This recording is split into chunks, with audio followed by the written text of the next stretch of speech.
books, movies, the adaptation process. And I'll tell you a little bit about who's here. And then we'll get started. So Emily Fox is a writer and showrunner whose credits include The Watchful Eye, which I worked on with her. Thank you. Thank you for hiring me. Hindsight, Girlfriend's Guide to Divorce, Zoe's Extraordinary Playlist, Daybreak, Lemony Snicket's A Series of Unfortunate Events, which is very unfortunately long title. The feature film New York Minute, and last year's Hallmark movie Leah's Perfect Christmas. And Emily is currently penning a pilot entitled Royal Spin for Peacock and NBCU. Lisa Hamilton Daly is a partner in Cottage Industry Entertainment based at Fox Entertainment Studios, focused on making movies and series in the rom-com and holiday space. Previously, she was EVP programming at Hallmark Media, where she shepherded their slate of holiday movies and introduced holiday series including Holidays, Mistletoe Murders, and the upcoming 12 Dates Till Christmas, based on the book by Jenny Bayless, as well as The Way Home and The Chicken Sisters. As director of original series at Netflix, she oversaw series including Virgin River, Sweet Magnolias, and Firefly Lane. Also, she previously worked at Lifetime and DreamWorks Pictures. Not impressive at all.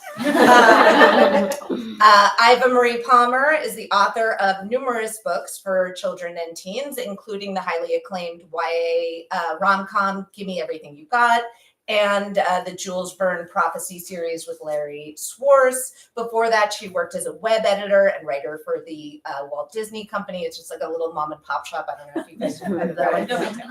As an award-winning reporter, and with many Christmas people as a Hallmark store employee. So she is. Yep. Christmas People is her first adult novel, which just became a USA Today bestseller. So we're really congratulations. I'm Jordan Roeder. I'm a published novelist, screenwriter, TV writer. I've adapted multiple novels, including my own. And I'm now adapting my third novel, Moms Like Us, as a TV show for MGM. So let's start with Christmas People. So Iva-Marie, I adored this book. I describe it as the turducken of holiday rom-coms because it is a book about a holiday movie screenwriter who gets stuck in a holiday movie and has to kind of holiday movie her way out of it. And it's, I describe it like tonally like Gilmore Girls meets Groundhog's Day. It's charming and hilarious and has this big splashy idea that really holds up plot-wise. So I guess I would love to know, and everyone here would love to know, can you tell us a little bit about the book and where the idea to write it came from?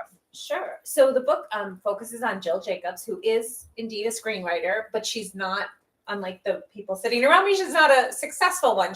She moved out to LA 3 years before the book starts to kind of get out of a bad breakup. And she's just not finding any success. We meet her, she's down on her luck. She's just gotten fired from like a high-end kids arcade. And her mom is like trying to talk her into going home for the holidays. She hasn't been there in 3 years because she does not want to bump into her ex, who also visits the hometown for the holidays. So, you know, but guilt trips, moms and guilt trips, it works out. She goes home. First person she bumps into buying crappy gifts at a CVS is her ex. So, needless to say, they have another fight. And after a night of kind of overdoing the alcohol, she passes out in a sleigh in the town center, and she wakes up in this completely over the top, I call it balls out Christmas version of her hometown. So her hometown is not anything spectacular. It's not a pretty street like this. It's kind of based on where I grew up on the south side of Chicago. You know, Christmas happens there, but it does not look like the movies. So when she wakes up, she knows immediately she's not in Kansas anymore or Powell Park, Illinois anymore. And yeah, so she realizes she has to write her way out of the story, or more or less find her own Hallmark story in the book we call it Heartfelt because I didn't want Hallmark to come after me. And Heartfelt just felt like, the equivalent of Hallmark. So she's and I didn't realize when I was writing it, it wasn't until after I'm like, oh, this is like she's a lady Scrooge in this Hallmark world. She's not a Christmas person. She's maybe a little bit unlikable. So, that was fun for me to write. I love a messy, female lead personally, because I think we put up with a lot of messy male leads and we don't think anything of it. But so I went full messy with Jill. I found her very lovable personally, but I also like really messy, flawed women. So, as speaking as one, so my next question is a two-hander for Emily and Lisa. So Emily, you have written so many great shows and movies. You've created your own show, Hindsight, which was one of my favorites. And this is a holiday panel, so let's start with the Hallmark movie. Yes. Leah's Perfect Christmas, that you adapted from a short story and that Lisa brought in and greenlit and made when she was at Hallmark. So I want to point out one thing that Kveller.com reviewed. They said, I call it a Jewish Christmas movie, and as far as Jewish Christmas movies go, it may be the best one ever made. So Mazel Tov, really, and I loved it. If you haven't seen it, you should. Can you tell us a little bit about what that movie was about and about the adaptation process based on a short story? And then two-part question, Lisa, can you speak to what made you option the short story and how that process went? So Emily first. Yeah, I'll start and then I'll hit it over the net. So the book, I guess it's a novella, but yeah, it was a long short story. Okay. Was sent to me by a producer, independent producer, who was just thought it would be fun, and that it would be up my alley. And it was about a Jewish woman who's dating a waspy guy, and she goes home with him for Christmas to see his family, and the families. She wants it to be this fantasy, Currier and Ives, sleigh rides and hot cocoa. And she gets there, and his family's really weird and is stressed out, and it stresses her out. And he has this sister. And anyway, the book was a jumping off point, as we say, which is this is a good framework for a story. And when I read it, it wasn't. They were like, do you like this? Yeah. It wasn't, do you like this and we could do this and this and this with it. And I read it and I said, this is a Hallmark Christmas movie. This is super fun and it's witty and it's a little different and it's kind of cheeky and it's not really, it's a love story, but it's really about families and how hard it is to be with somebody else's family. And it struck a chord for me because my husband's mother is Jewish and his father is not, and they run a very waspy Christmas at their place, and there's not a lot of food, and what there is not good. And I'm kind of this is disappointing to me. I want to be a Christmas person, and I'm just hungry, and this is anyway. So there was a lot in the book that was about how this family just didn't meet the moment, just in a culinary way. You want it to be you want the hand, I don't know, you want a bonanza. You want it to be spectacular, and it just was not. And so anyway, so we sent the producer Karen Glass, and I said, well, let's send it to Hallmark. Let's see if they would like to do this as a holiday movie. And Lisa at the time, we had really we were new friends. Yes. And so I'm we'll send it to Lisa. And then Lisa was like, I love it. Yeah, let's do it. And then I think that's sort of Whose show was that on it? I knew you were going to ask me that. I made a Google one. Very nice girl. I feel like we went through a couple execs. Probably, yeah. Yeah. I mean, I don't touch the product while it's happening, but I definitely guide the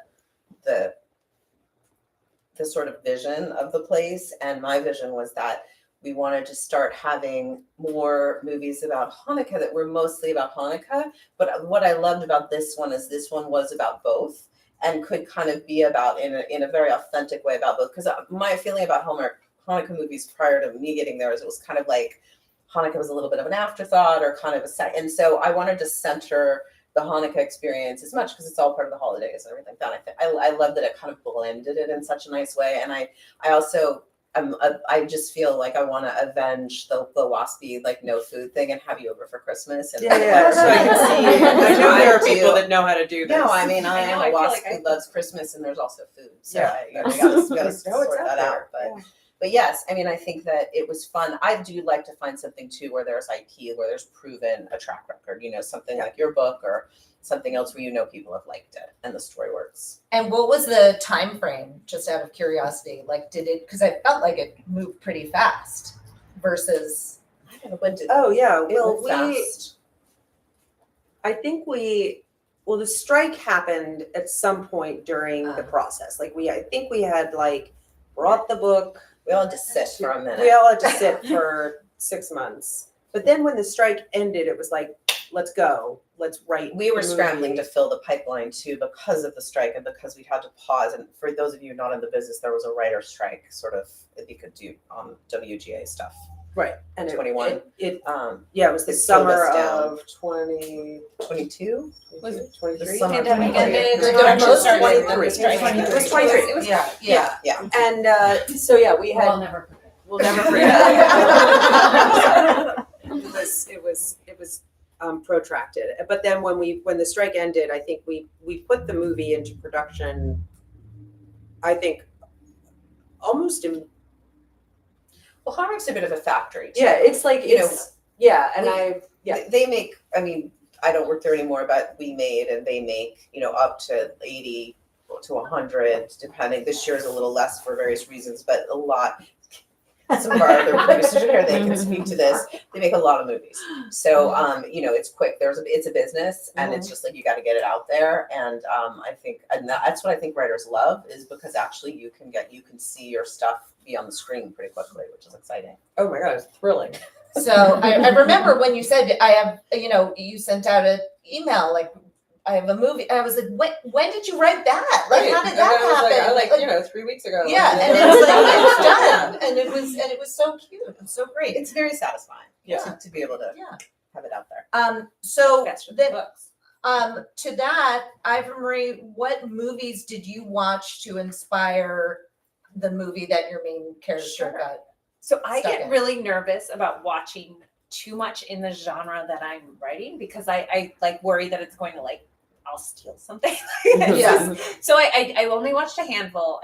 My editor was like, watch this princess one, and I cannot remember the title. There's a lot of princess ones. Yeah. There was one that I watched. I'm Italian, and one of my editors is Italian, and she's like, there's one with Lacey Chabert and I don't know, some guy with a square head. And right?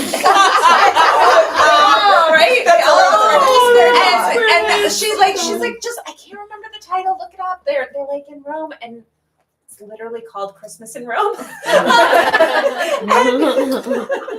it's basically Lacey Chabert gets fired from her job as a tour guide and she convinces this American executive to he needs to experience Christmas in Rome, and I don't know how it really impacts his job or anything, but it's very cute. They have good chemistry, and I love Lacey Chabert.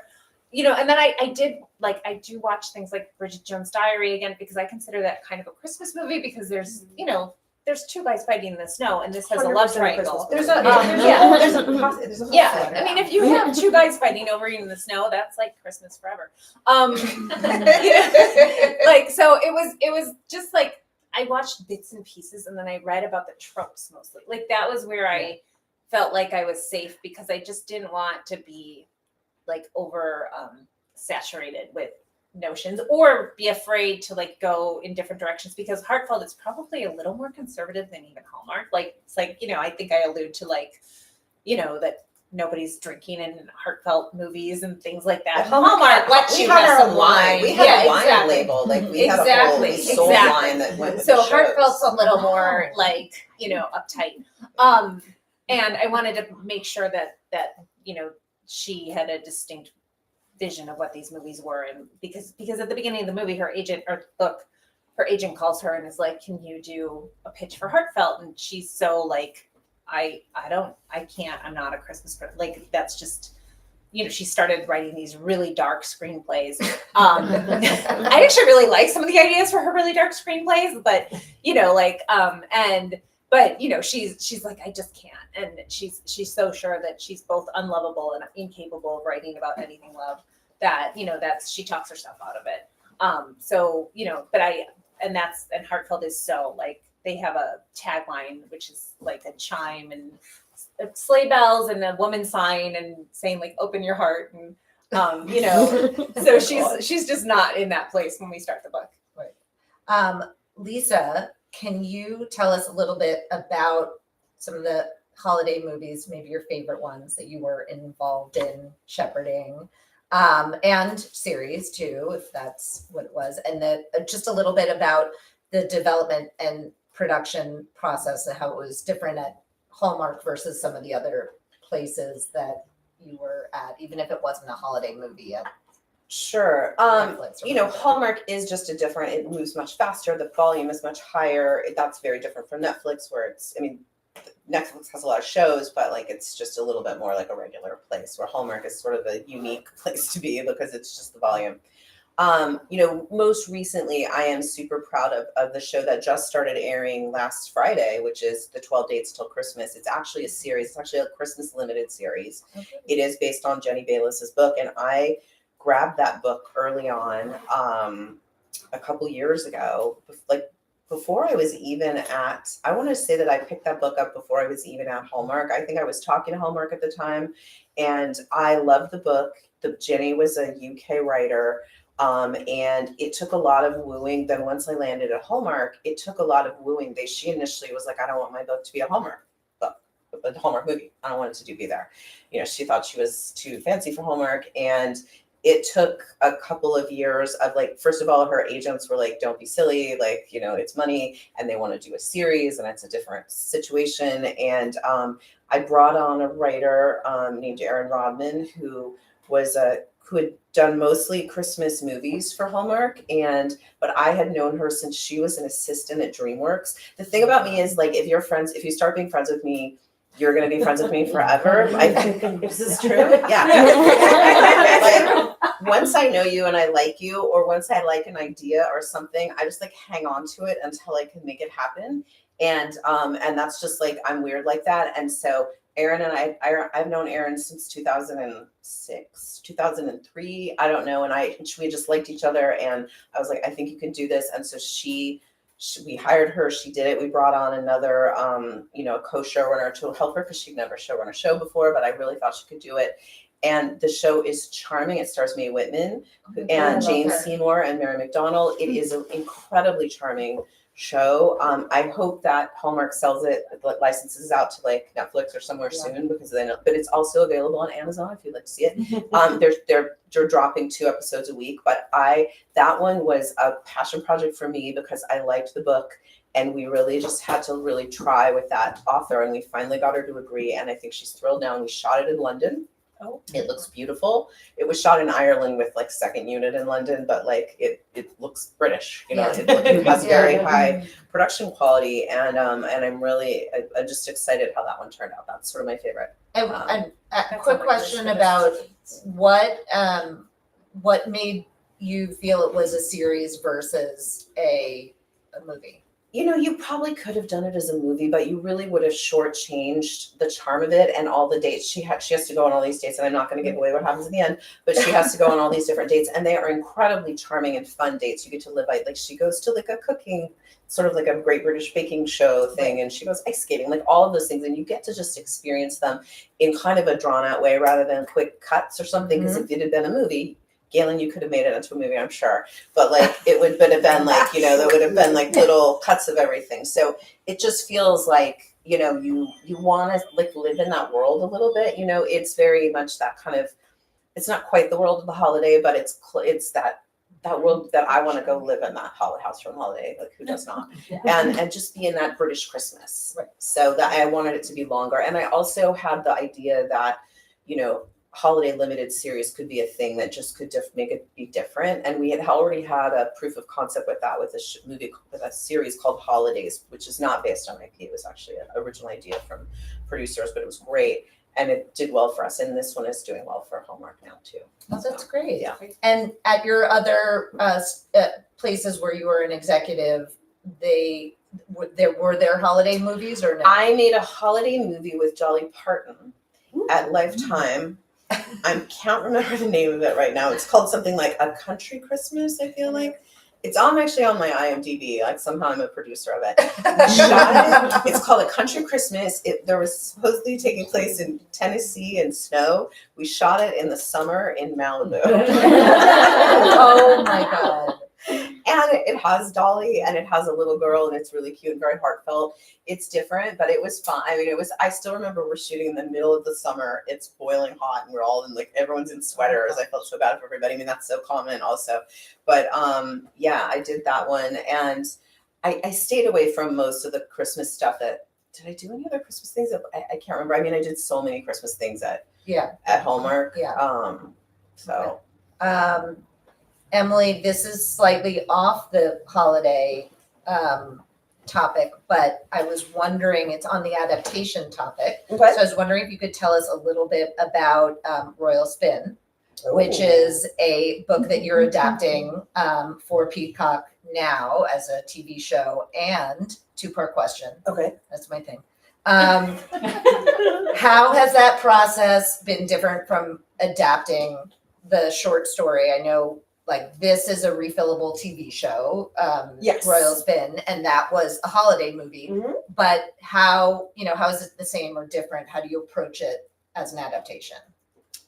Well, with the novella that we developed into the movie, I think I ended up really using very little of what was in the book, with all absolute due respect to the book, which was very cute and charming, but it didn't quite align with movie beats. Right. It wasn't one of those books where you read it and you're like, this is already a movie. Like, we just reformatted it. And especially to make it fit for what Hallmark preferred. Hallmark, by the way, is very structured with their scripts. Like, when I handed in my first draft, I had been told, okay, the Act 1 is 20 pages, and then Act 2 is 8 pages, and Act 3 is 6, but whatever it was. And I thought it was sort of like a suggestion. And I was like, okay, so Act 1 was, I think it was either 19 and a quarter or 21. It was close to 20, but the first note I got was 20. And I was like, oh, you mean 20? You mean Full 20. exactly 20. Yeah, it was don't, you're not 20. So anyway, so I think when you're trying to maintain a structure that's that orderly, there's a lot of things in the book that I wasn't able to use, or the kinds of things you read in a book that are not going to be in the movie. It doesn't necessarily move the story forward. It's charming, it's fun, it creates a world, it helps you envision the whole thing in the movie in your mind, but a lot of it gets left behind, and some things you have to build some bridges across some rivers to get to the other side of the river. With Royal Spin, what's really interesting. So I'm working on this project with a British journalist. It's a little bit based on.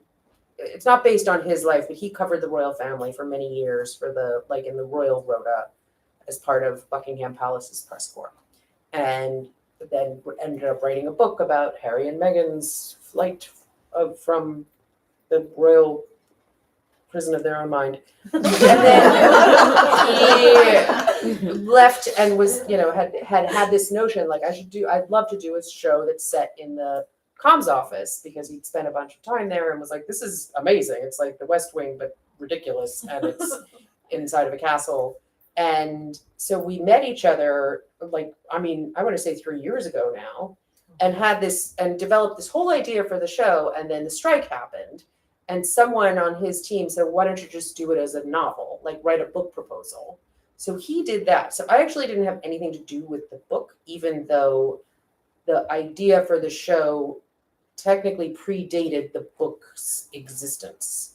So it's a little retrofitted. This isn't usually how it's done. Usually someone writes a book and it's published, and then if it's going to become a TV show or a movie, it already exists. It's been birthed.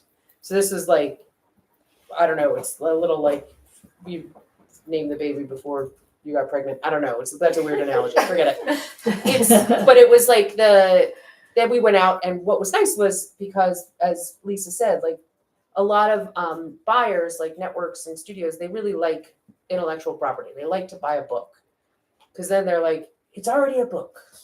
Somebody else wants Someone it. else wanted it. Somebody else Yeah. bought it. You know, and it makes it, even if the book, and in many cases the book is very good, even if the book is not good, like the Da Vinci Code, people are like, this is a great concept, right?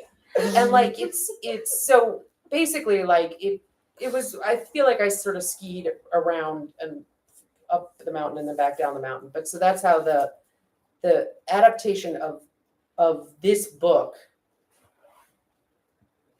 full disclosure, don't tell anyone this. No, I'm being recorded. I was just know, gonna say, you're being recorded. Yeah. Yeah. Hold your tongue. A lot of what is in the book is not in the show. Let's say that. Yet. Oh, you're It's talking about not the a- movie or the, No, I'm talking about Royal Spin. oh, okay. So a lot of what is in Royal Spin is written as prose. It's written as a book. It's written as a fun, escapist kind of like it is the same concept as the show, but the show itself is quite different, both in terms of the plot and also just the characterizations, because you're just doing something different for television. And of course, when you're developing for TV, it's not just you alone in a room. Mhm. It's a whole lot of executives and everybody's got an opinion. All And everyone good. has ideas. Yeah. They're all excellent. All They're good. so thoughtful. Yeah. And So you have to thoughtful. look for a way to make it last as a show too. yeah, and it has to be refillable. It has to be, okay, I can envision a whole season of this show. Then what? You know, so like something like The West Wing or Veep or any of the shows that I think are a model for this, they could have gone on Forever. infinitely. I'll I take mean, more they just, seasons I of would, Veep any yeah, day. any day. Yeah. But so you kind of want to create a world, and it's different from the world you create for a book, because for a book, it's like you can be very intimately involved with just a handful of characters, whereas in a show, and you also have to keep up the momentum. You have to, every week you have to think, how do I make everyone want to come back? You know, not necessarily a huge cliffhanger, but like, you know, we want to continue to be interested in the story and the development of it. And also how do you keep people watching while also on their phones? Yes. Or yeah. because that's like a lot of, now I feel like there's more describing things and explaining things right up front, because they don't want anyone to miss anything. Yeah. Because apparently audiences get very annoyed if they're like, well, I don't know what they're talking about, click, and then they just turn it off. And I've there's- literally never done that. I don't know. Yeah. It's just, Well, you end up with a ton of exposition and Yeah. like repeating yourself and everything. So. So this is a question for all three of you in different ways, which is, you know, and I have asked myself this question many times, which is, you know, how do you make it your own when you're adapting someone else's story? And, you know, it's a really tricky balance, right? And I've adapted my own, and that's also tricky because you're like, what was I thinking? This is not a show, or this is like, this makes no sense, or this character is terrible. So I guess my question is for Emily, how do you make it your own? For Iva-Marie, you've had your books adapted. So, you know, how was that experience, and a little bit about what you thought? And Lisa, what do you look for in a writer who is adapting another writer's work? So 3-part question. So you added a part to this question. Yes, I added. Should Yep. we ask you? I'll get this adapting your book too, I feel like. My journalist got one. Thank you. yes, you want to Do start? you want me to go first? Oh, Oh, sure. sure. I mean, truthfully, like I've had adaptations, but nothing that's been fully produced. I did have a pilot produced.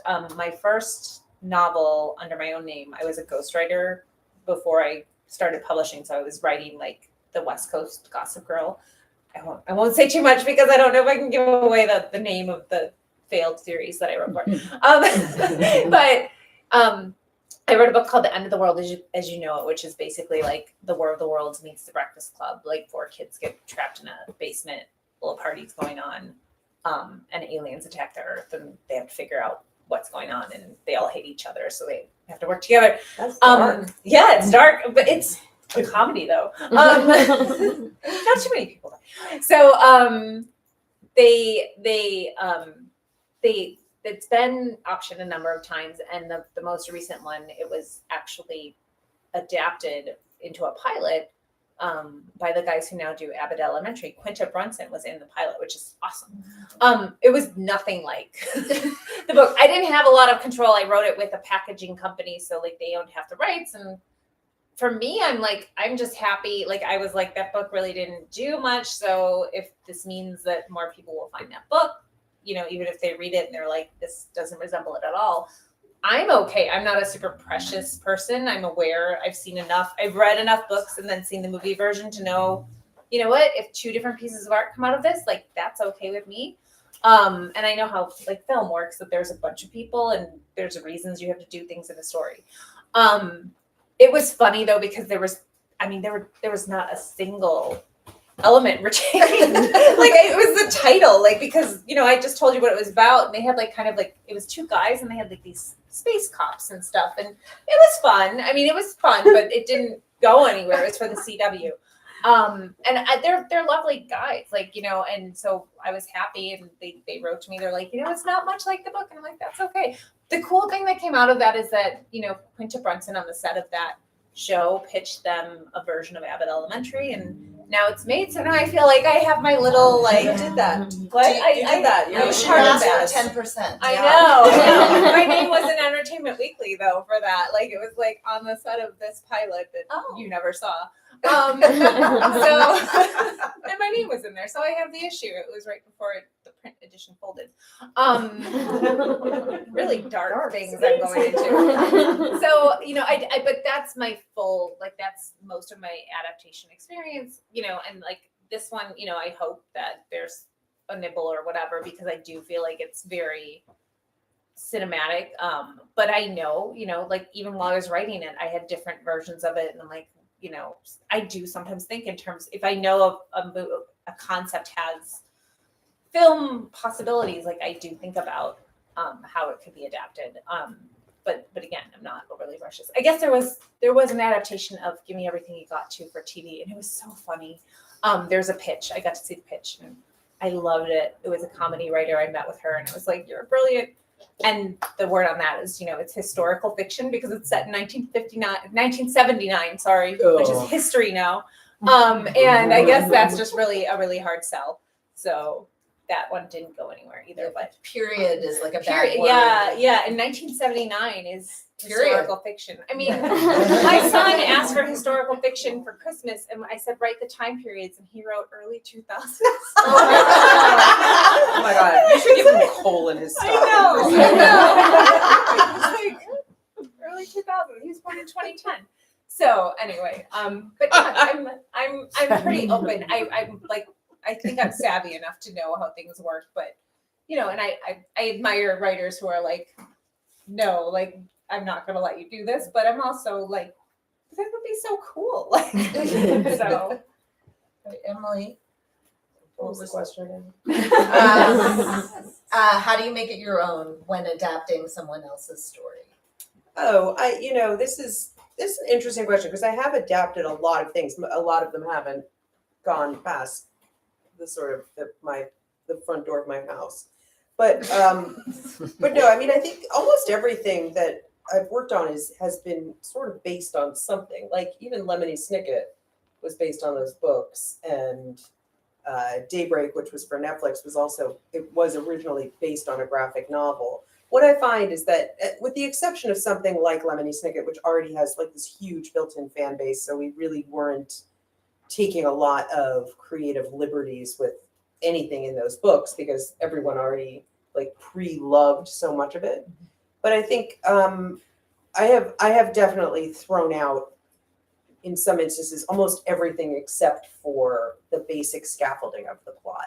Because again, it's like there's just certain things that I'm like, it's sort of no judgment on the book. Obviously, I like the book enough to want to adapt it, but Yeah. when you're bringing it to life, you just need a certain pace and volume and dimension and movement. It's like you can't. That's not usually contained in a book, and most of the books that I think, I mean, I don't know if anyone's ever read the original book of The Godfather. Like, the Some of book it. is like not great. And you're like, but it became like one of the greatest movies of all time. Yeah. And that's because they were faithful to the plot of the book, but like there's a lot in the book that's like, I mean, maybe I'm just, no, it really wasn't that great. It's not great. I don't think I finished it. Yeah. Not a great book. Another not great book, The Devil Wears Prada. Yeah. Not great. Good. Movie's like- fantastic. But the movie is phenomenal. And that's like a really good example of like, okay, here's a concept, but like you don't come away from that book with a sense of that main character as heroic or as, you know, someone who really undergoes a change in the course of the book. Mhm. It's like through the whole book, she just like is very unhappy at her job. Mhm. And then at the end of the book, she is still unhappy at her job. And it's like, you don't have that triumphant moment Yeah. of like, I have learned something about myself and about the world and about how I conduct myself. It's like, it's who the writer of that, however many layers you put onto that character, that's sort of the process of adaptation is like, how do I make this visual? How do I make this understandable for a viewing audience as opposed to a reading audience? It's just a different way of taking information in. And it's also making it a little bit of your voice. Like, what do I see in this character that feels, you know, like I can write this character ongoing if it's a show, and you know, in the movie if it's a movie. It just There's sort of, you know, adaptations fall into sort of, in some ways it fall into two categories, which is like the Da Vinci Code, God bless, which is mostly, it's just plot, you know, it's like, it's this happens and this happens, this happens, it jumps out of the window, this thing with the soap, and like, whatever, writing something in blood, I forget all the details, but it was propulsive. Yeah. But it wasn't like, let's linger on like this character and like what they're thinking about and their childhood and whatever. It's like, none of that. Yeah.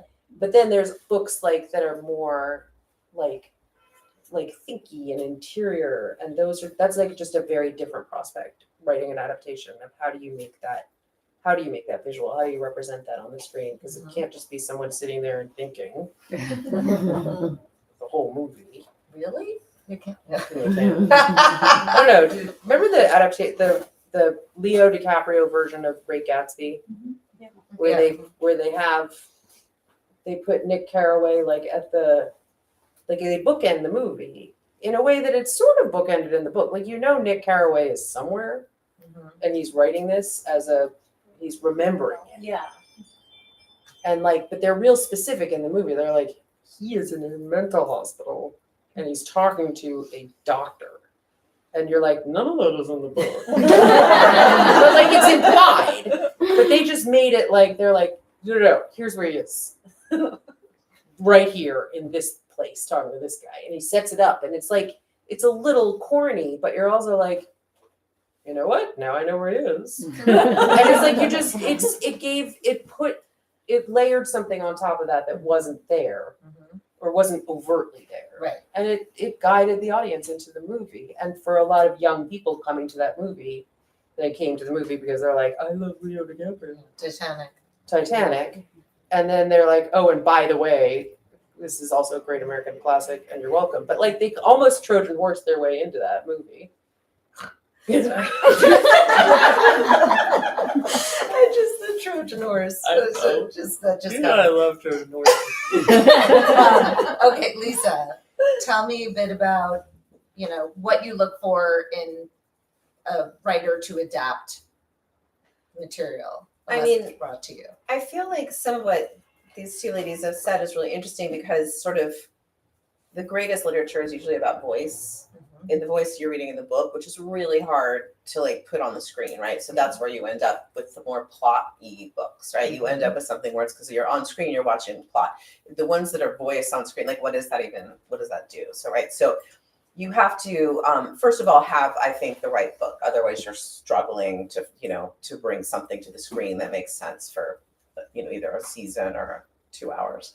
And then you have to find somebody who understands how to take what's important from the book and adapt it for the medium that it's going to. And series and movies are two very different types of adaptations, right? For a movie, you're really like boiling things down, just like a great couple of great moments that everything kind of gets built around. Whereas series, you can kind of have a big, more Dickensian, like move through lots of people's lives. So I think it's about figuring out, understanding that the writer that's coming into you and the material that's happening is a good fit for exactly the kind of thing you're about to make.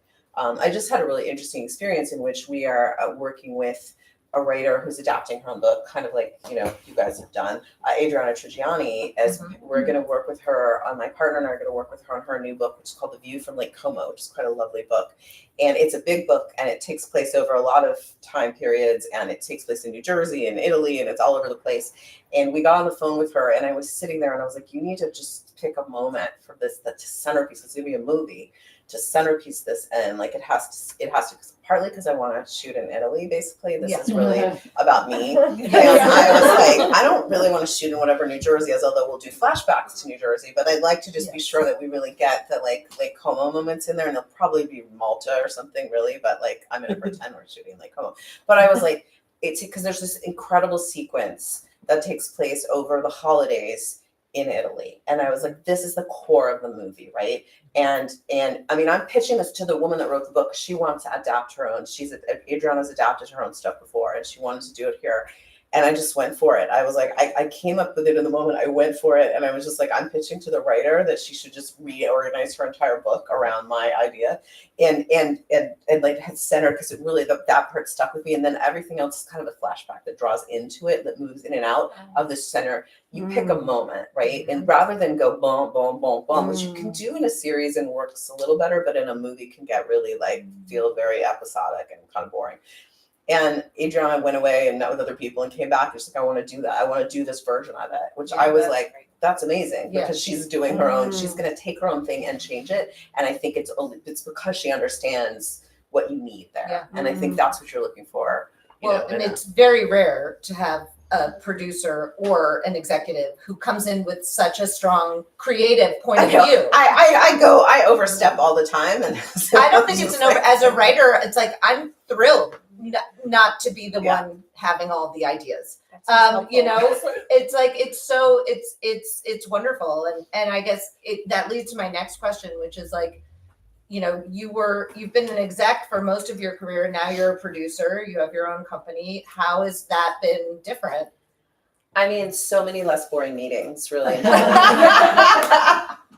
Like truly, like my days are so much better.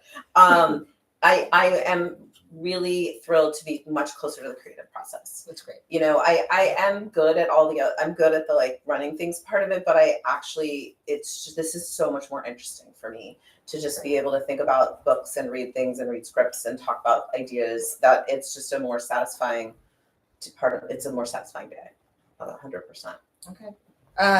Iva-Marie, one last question for you. How was it different writing an adult? This is your first adult novel. Mm-hmm. How is it different writing an adult novel versus young adult? And I come from the young adult world as well. So I'm really curious about your experience, if it was easier or more difficult. I mean, I swore plenty in my young adults, but I can swear more.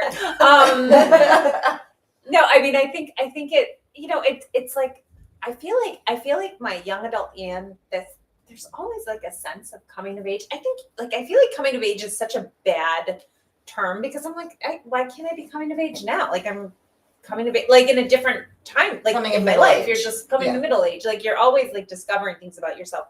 So I think it wasn't like a huge jump. And I think I read so much in the adult space. And I mean, admittedly, this is like frothy and fun. So it wasn't like, okay, I'm writing a World War II novel now. Like that would probably feel really different. I think, like this was, I always like lean heavily into humor and, really voicey characters. So it didn't feel like a major departure. The marketings felt better, like because you can talk to people and they're actually capable of like going out and buying your book, and they're actually adults, like I think more so want to go buy books, and it's really hard to market like YA unless you're like writing like a cool thing with like sexy fairies or whatever. But but I didn't feel like overwhelmingly like it was a giant leap. It was I think too because I've written like other adult books that just didn't happen. So I think I started out the way I got my ghostwriting job was writing like at the time it was called chicklit, like writing like chicklit manuscripts. I sent some of that to the people that were hiring for ghostwriting, and they were like, okay, you have like half a brain and you can do this. So it was like the continuation of that. So it just sort of felt in the same. And is there a next book? Like, is there a sequel to this? Is there? There's not a sequel to this, but it's really interesting. I just did a book club last night, and they were like, "Can we would you like write a novella about like Zav, who's her like best friend, who's like the total opposite of her? He's like where Jill thinks everything will go wrong, kind of no matter what. He's like, it's not a cult. I'm going to hang out with these people in the white robes. It'll be great. And I'm like, maybe. But the editor of this wanted actually like a New Year's type story with magical realism. So that one is going to be, I just did the draft. I just got revision notes. I'm really excited about it because now that I have the revision notes, I'm like, oh, it's not going to suck as much as the first draft. But, it's about two broadcasters who hate each other. They're both vying for the same anchor job and they're trying to go pitch the network president. They get trapped in an elevator on New Year's Eve and, proceed to like fight until they kiss, and they wake up a year later and they're married and co-anchors, and they have no idea how this happened. So they have to like figure out the mystery of their own success together while hating each other and like wondering like, was this wrong to do? So it's a lot of fun. It's really fun. Lisa. I'm like the princess of darkness. Yeah, princess of darkness. Questions, great. Anybody have questions for anyone? I have a question for you, Lisa. What is it that, there are all the books here, right? What is a good book that you've seen, what are the things that you see in a book that you say, this could make a good movie? I mean, I think it is that it is a plot that maybe you haven't seen before, or a kind of character or a world. And again, it depends on whether you're thinking about it for a series in which, like Emily was saying, you want a world because you can sort of have ongoing characters inside that world. So something a farm in rural Maine, or a commune somewhere, or something different. You think about the series that are set like in the interesting places. For movies, it's often about a single character's journey or some kind of arc that you can imagine in a 2-hour, it being in a 2-hour movie and feeling complete at the end of it. This is a story of a person and you feel like it could, resonate with somebody. Usually that's kind of the difference a little bit, I would think. Yeah. Thank you. This is for all three of you guys. So it feels like the last few years, there's been like a romance renaissance, especially in like publishing, just like the new genres, like what's acceptable in like certain categories now. Do you feel like you have felt those changes in entertainment as well? Or do you feel like it's like there's a separation, like even when things change in publishing, like it takes longer, or maybe film is often ahead of some of those changes? That's a good question. I mean, I feel like Colleen Hoover is a phenomenon that like feels, like that's film. She's been picked up pretty quickly for film.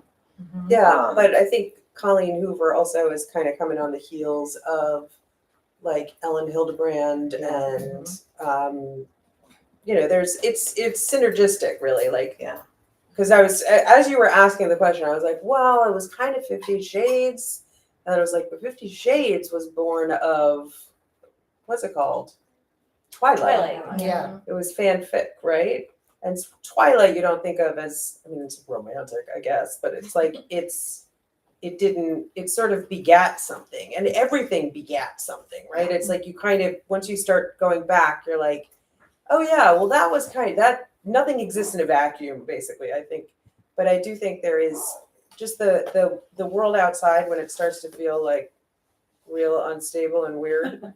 People like to go, I think, into more like intimate spaces where things can be more controlled and more like sort of just immediately rewarding. Like no one's like, I remember like right at the beginning of the pandemic was when Station 11 came out, which is one of my favorite shows, and everyone was like, oh my god, it's about a pandemic. Like I don't want to watch a show about a pandemic where they're like literally doing that. Yeah. Like there was British baking show was like yeah, it was like popular, British baking show, full stop. That is the only thing I can watch right now. But like, I do think like there's sort of these mood changes in the world, and you know what? And sometimes you can't see the trends until after you're already over the crest of the wave, and you're like, oh yeah, everyone really has been doing a lot of that lately.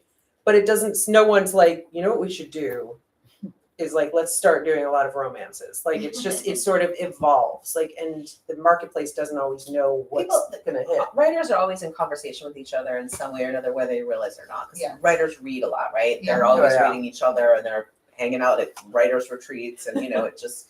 The question I want to say is, what happens when they start trying to adapt romantasy? That's I was just about to Is say. that where we get to AI? Because Yeah. I mean, if Oh, you're is that hooking like up the with the dragon stuff? centaur or whatever, Yes. like So that's not something that romantasy happens in is real like, life. I think that's Yeah, a little bit what you were talking about is Yeah. is like that's what's in publishing. That's the big thing. Yeah. Like That's gonna have to be AI generated. I mean, you cannot. Some of that stuff's so dirty and so crazy. Yeah. Like you're not Oh, gonna yeah. be able to like have real Well, people will they do be any able to of be that. like a PG-13 No. studio release? I mean, what I'm encouraged about with like romance, like, and just, I mean, like there's romance bookstores everywhere, and you know, and it's like a little scary because it's like, okay, like there's so many, like what happens to all of these lovely people, like if like romance is no longer the thing, but I think, you know, I wrote it in here that in the beginning scene when she's like a failed screenwriter working at the kiddie arcade, a screenwriter comes in with her kid, and she's like a produced screenwriter who's doing like big studio rom-coms, which you have not seen, like for theatrical release. She's like, it's like a Christmas Day event movie this screenwriter wrote. I'm hoping that like that trend, like because of romance books being such a big deal, that maybe like we'll get some really fun rom-coms that are in theaters and not just on television. Rom-coms you know? and romance are two very like Yes. they're very different things. Like That's the true. romance, the That's true. romantasy stuff Romantasy is very is different. heavy. It's Yeah. well, it's Yeah. crazy, and Yeah. the rom-coms are like. But I think romance has been around. I mean, like I Romance remember my forever. grandma reading Yeah. Harlequins, you know, like that. So The that- category romances Yeah. and stuff like that. Yeah, my mom would always be like, this is a really good one. And it wasn't until they like added like more humor and stuff that I was really getting into them. yeah, my new book agent like sent me some romantasy to like, and I was like, I can't write. What? No. I also feel like as a writer, I'm inspired by a lot of things in my life and Yeah. like that I go through, and I'm like, Your boyfriend not- isn't a centaur? no, isn't that crazy? So yeah, I do wonder how that's gonna. I think it's Well, AI. yeah. I think Yeah. it's AI. Yeah. I think I guarantee you they're going to figure out how to adapt that stuff, but it's going to be AI generated. Yeah, that makes Or sense. anime. We need to. Or anime. We need yeah. to. I know they're. I mean, Right. anime. It's already I mean, happening. But yeah. Which takes forever, by the way. Everyone's like, oh, just do it in anime. Anime takes Years. forever. Yes. Yeah. Does anyone have any other questions? I have a question. Yeah. What's the buzz in the producing and writing community about all of the companies merging and the future? In brief, in 2 sentences. Despair. Yeah. Darkness. Sadness. Yeah. Been here before. Oh. This is, I feel like I went through, what is it, denial, stages of bargaining, grief. all the things. And then I got to a place where where I've gotten to acceptance where I'm like, oh wait, this is just a thing that happens. Like however you want to measure the cycle of like things happening in the business, right? Like there was the like Barry Diller and Paramount, and then the whoever, it's like it's like if you're watching in a petri dish, like some amoebas, and then the two amoebas become one big amoeba, and then another big amoeba comes and eats that amoeba, but then everything splits up into lots of little ones, and it's just like if you look at it as like a kind of living, breathing organism, it's just this is what the business has to go through, and everyone's like, oh, there's not gonna be movies in theaters anymore. I'm like, that may be true, but that's not TED, right? That's not Netflix. That's us, right? We're the consumers. Like we are all perfectly capable of picking ourselves up and going to a movie theater and seeing a movie. There's a reason that we're not.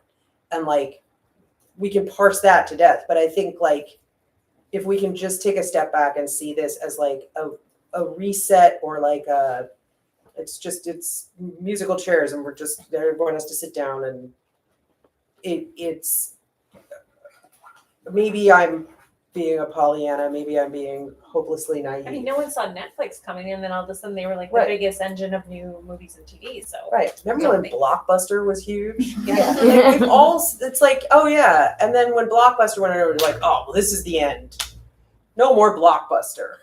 And it's like, yeah, that's a bummer. But like, then you move on and it becomes, then something else gets really big. And Do you then, think though that like I feel like the total number of places to sell to is shrinking. Yes. The number of shows is shrinking. I mean, but it also got bigger and now it got it's really it's- big. It When got I really big started and in the now business, it's you could sell contracting. at 4 places. Yeah. There were the 3 big networks, and then there was like, I guess the CW. Yeah. The And that problem was is it. you had a lot of people who then became employed in the bigger times, Yes. and now when it's like shrinking down again, you're shedding the people that came. You're kind of or at the Right. start of Like- the pandemic, there was all that demand for like content. Yeah. We're gonna, It because does people. this, and it does this, and it it's does a bump this. in the snake and it's down. Now. Yeah, I mean, I don't love it. I mean, it feels scary and sort of terrible. But I'm also like, yeah, this is a point on a continuum. I think we're in the middle of a lot of change because right now, also, I find the like media landscape very chaotic. I don't know what channel anything's on anymore. I know No. channel is not even a word anymore, but like I don't know where I actually have to keep a notes app on my phone to like if I see a show, I gotta write it down and write down where it is, or I will never find it again. Yeah. And because no one's having a collective experience of watching something together, and it's just like what's that little and it's kind of I want it to like settle down and like be understandable again. Yeah. Like and I work in the business. Like I was just like I don't know where anything is. So Well, I think we're gonna wrap this up. On that Thank note. you, Zibbies. Thank you, Margaret. Yes, thank you so much for having us. Please buy books, buy our books, buy any books here, and support your local independent bookstores. Thank you so much again. Oh, for thank having you guys. us. I feel like we were just like hitting on like even more exciting stuff, and I'm like, oh, let's keep going. No, but thank you guys so much for being here. You're all incredibly well-rounded and successful and insightful, and please come back and visit us soon. And yes, Kind of please, validation. we do have both of these books up at the register, but obviously we have all sorts of fun things. Thank you guys for coming in, taking the time. I have We special appreciate it. Thank you all for being here tonight, and yeah. Thank you. Great, thank you.